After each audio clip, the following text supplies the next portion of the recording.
This is something that I felt like would be good to talk about just because it was flying under my radar for a bit until I got some couple of notifications a few weeks ago. But there was a recent clash along the southern Cambodian border, northern Cambodian border in Thailand, that led to 16 people being killed and tens of thousands of people displaced. So over like 5 days of fighting, there are, a lot of different shots fired. And this is kind of like a bigger kind of like hot zone that's existed for quite some time. Like I think there was a large like border crisis that happened between like 2008 and 2013. A lot of it is centered around like religious sites in the area. Like one in particular, it's called Priya Vihir, and I think it's like a Hindu religious site from like the 9th century. And part of how these conflicts started popping off in the early 20th century was when France, essentially had colonized the whole area. They were like, okay, we're going to make Thailand and we're going to make Cambodia. We're going to draw this somewhat arbitrary line, and we're basically going to split these two countries along the watershed. But they overlooked this one particular religious site and put it in Cambodia's territory, despite the fact that it's on the Thai side of the watershed. And so there's like many other instances of these sorts of things happening between Thailand and Cambodia. And even though a lot of, you could argue like a lot of like this conflict is arbitrary because like realistically it's over a border, and this is all despite the fact that there's been like international rulings over the years that have stated that, it's like this particular religious site belongs to Cambodia. Like the ICJ ruled on it in the 1960s. And I think it's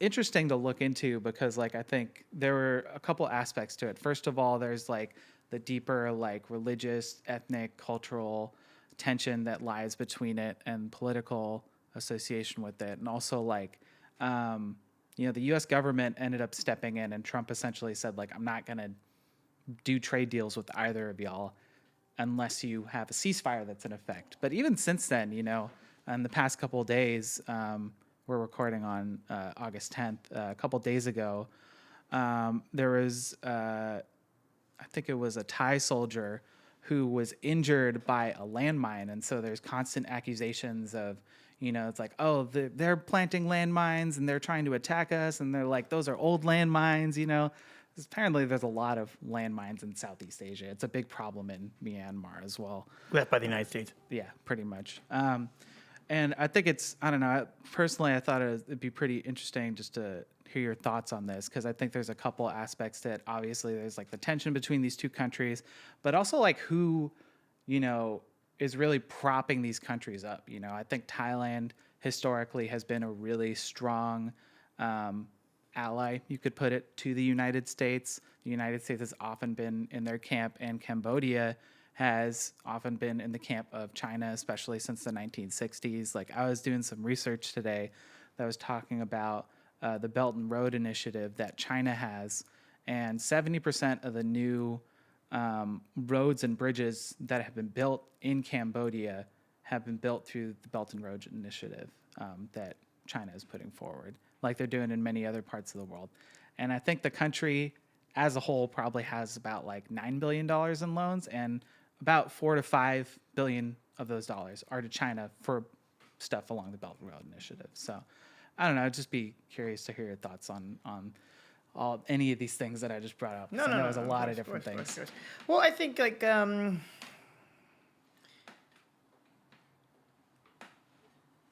going back to sort of the larger powers underlying these things. I think and it makes me think back to some of just a couple months ago, some of the developing conflict that was going on between Pakistan and India over some violence that had been going on in Kashmir, right? And sort of how like this was a situation that was rapidly escalating toward conflict until the United States had to sort of intercede to push a ceasefire, because the United States props up both of those countries, right? But those countries are also deeply divided against one another. which ultimately, plays a lot into the hands of governments like the United States. A lot of ways in how they deal with them, right? Because they can play them off one another. But also, it gets more complicated because then, in order to get a advantage over each other, they do things like work with Russia or China, a way that pisses off the Americans.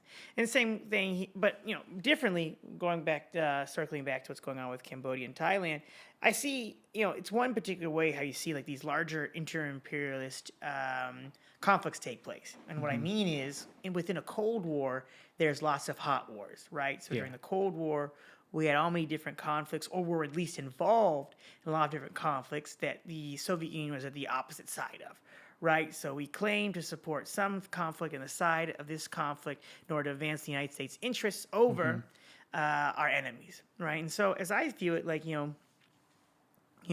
our situation is different in the sense that we have this main dominant imperialist internationally. We have the United States.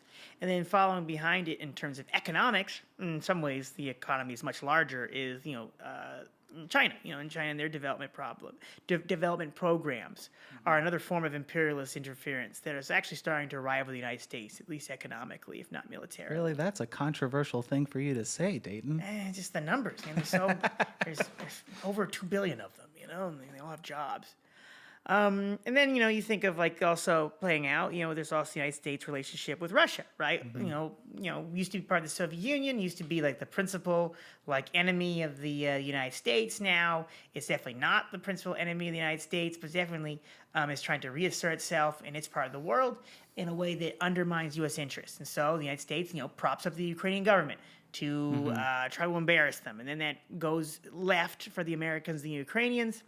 And, then that makes the Americans even more stressed about their prospects around the world, right? And I think same thing with like these, with China's aggressive programs like One Belt and One Road initiative. And this is something that I think a lot of maybe people on the left or people on the capital L left.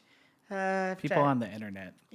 Yeah, but there's more than and there's a lot of people are on there. But we'll say that the economic aid that China offers is, better than the United States' aid. And it's like, well, sure, in the sense that a 17% interest rate is better than a 19% interest rate, right? Like, sure.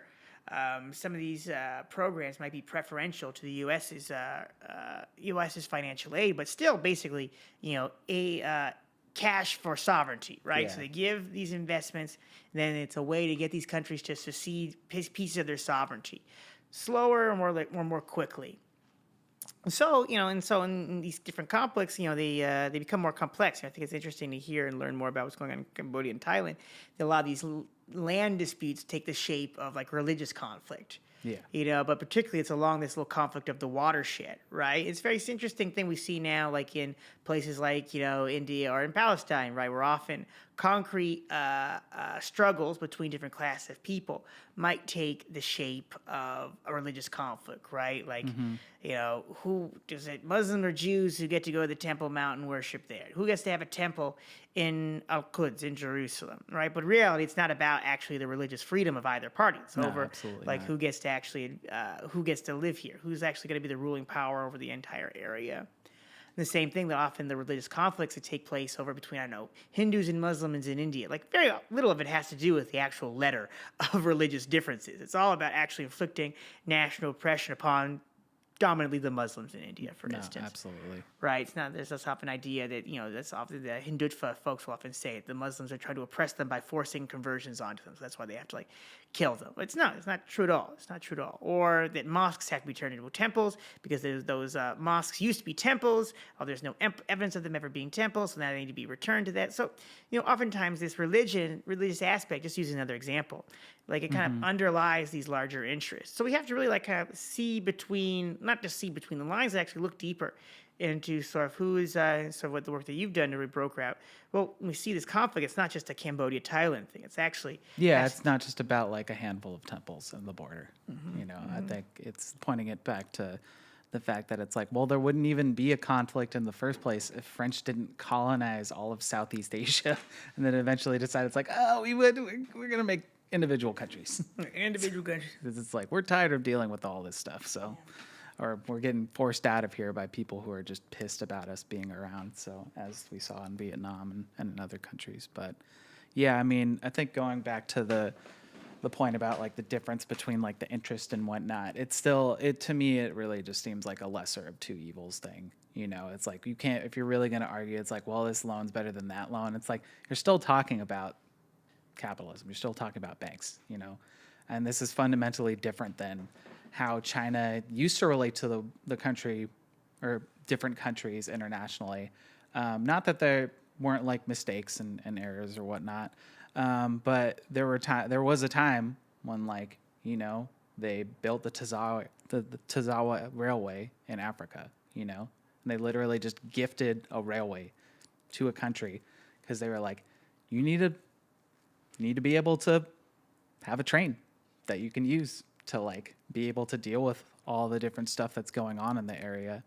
And that's fundamentally different than now, where it's like, we're going to own the railway in Kenya and predominantly use it for what we have, which is, you know, our goods, our commerce, our people, you know, our executives, whatnot. And I think it's like, you know, there's people who would try to argue all day about this, like, oh, well, this is this or this is that. But I think it's like a fundamentally different relationship, you know, and it's important to recognize that, like, there was a time when like countries did actually extend like genuine aid to countries that had no strings attached, you know, and one of those examples was during the socialist period, the revolutionary period in China, which I would argue is not happening anymore. Oh yeah, you know, that's closed. yeah, that's Been long wrapped close. up since '76. Don't let anyone tell you differently. Yeah.